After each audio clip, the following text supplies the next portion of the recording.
Okay, folks, I got out of the truck to do this take. Anyway,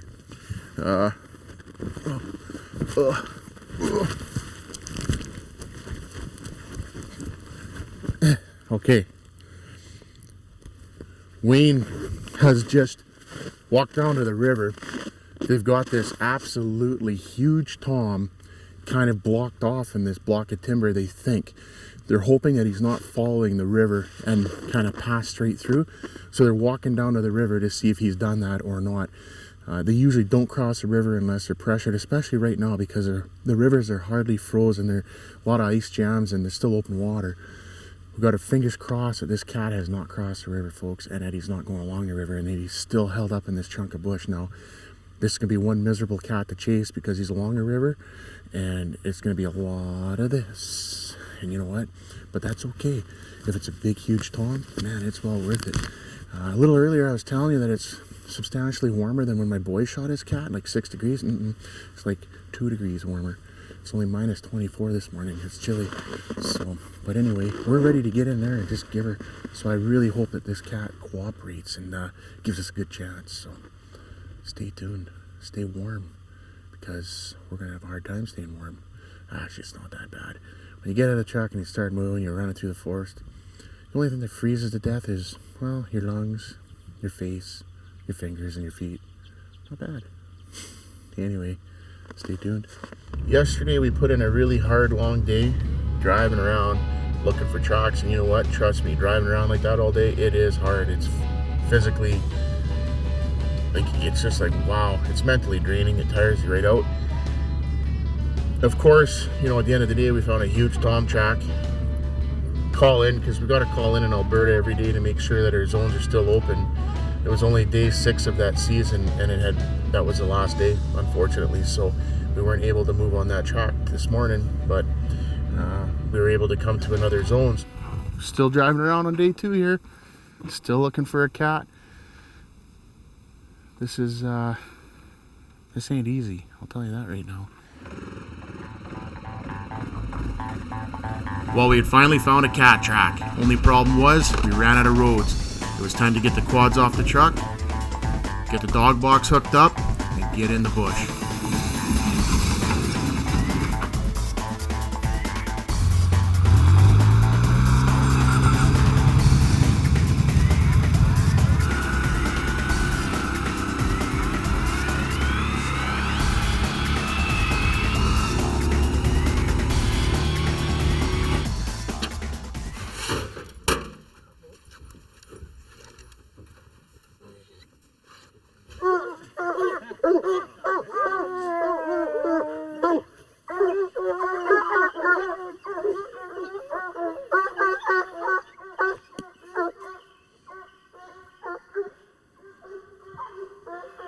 The dogs haven't moved for quite a while.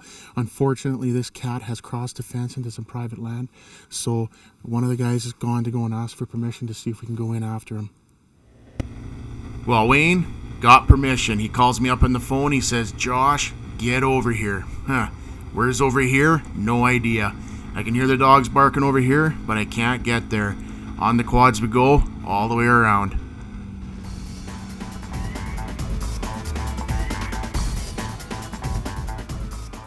Okay, cat's in the tree.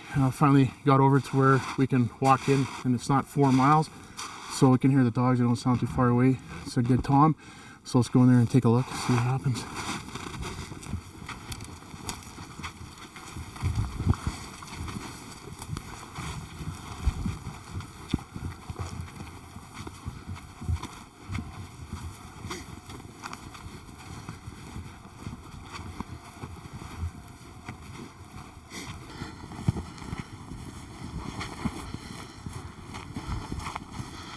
Not much further. I can hear the dogs.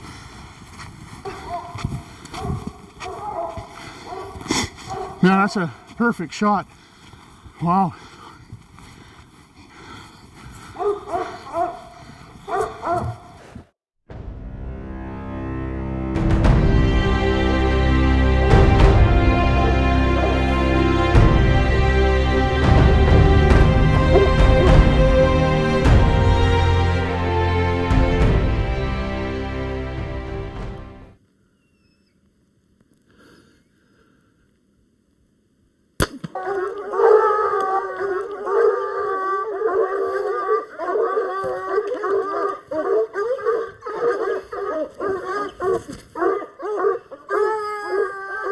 We'll just give him a few minutes here and then we'll go get him. He'll be down right away, guaranteed. Okay. Yeah, he's bleeding really good. Be a good with your phone.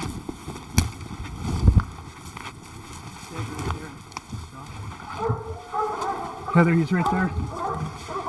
He never went 25, 30 yards. I think it was a good shot. Dandy shot. The in hole wasn't where it should have been, but the out hole sure was. Thanks, Wayne.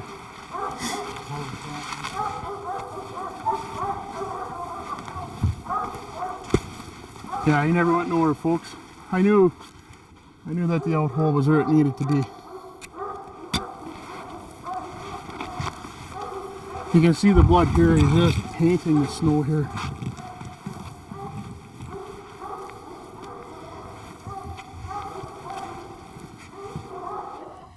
It's a really nice cat. You know what? We did get lungs.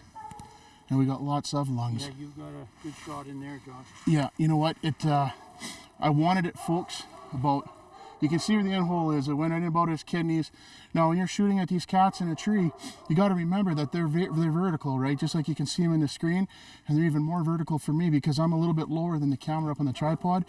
I was actually intending to hit this cat approximately right about here. But as you can see, I hit him about 4 inches back. But you know what? With the angle that I had, folks, the out hole is going to be probably, it's right in the shoulder. There's the out hole right there, right in the shoulder. Right out, Josh? Yeah. See, folks, there's the out hole right here. So, you know what? It is a perfect shot. You know, had I had it a little bit further up, we would have got that lung. It would have been a double lunger. Instead, this here is probably just one lung, possibly part of the second one. But you know what?